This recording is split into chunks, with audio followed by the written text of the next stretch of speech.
Հարգելի գործընկերներ, ինչպես գիտեք, Մերձավանում կատարված սպանության բացահայտման աշխատանքների վերաբերյալ հրավիրել ենք կարճ բրիֆինգի։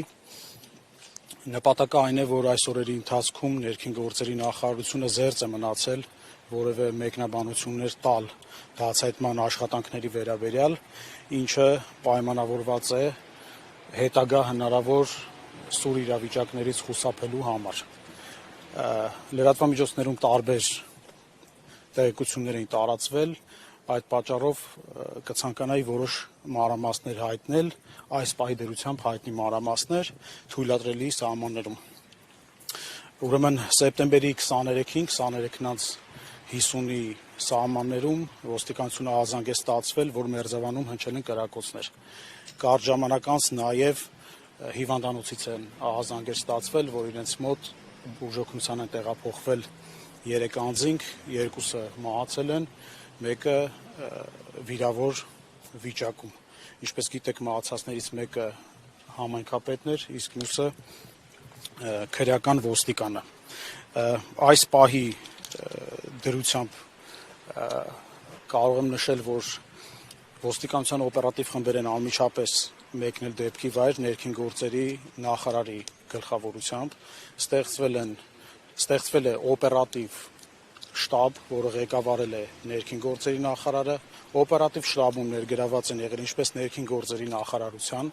այնպես էլ ոստիկանության բարձրաստիճան սպաներ, իրավապահ այլ կառույցների ներկայացուցիչներ։ Մերձավանում տեղի ունեցած սպանության դեպքի առթիվ նախաձեռնված քրեական վարույթի նախաքննության շրջանակներում ներքին գործերի նախարարության աշխատակիցները համագործակցելով իրավապահ գործընկեր մյուս կառույցների հետ, ազգային անվտանգության ծառայության քննչական կոմիտեի աշխատակիցների հետ ձեռնարկել են ծավալուն համալիր օպերատիվ հետախուզական միջոցառումներ եւ արդյունքում հանցանք կատարելու անմիջականորեն ծագած կասկածի հիմքով ձերբակալվել եւ նախաքննական մարմին է ներկայացվել 1 անձ։ Քրեական վարույթի նախաքննության ընթացքում կատարված անհետաձգելի գործողությունների արդյունքում ձերբակալվածին պատկանող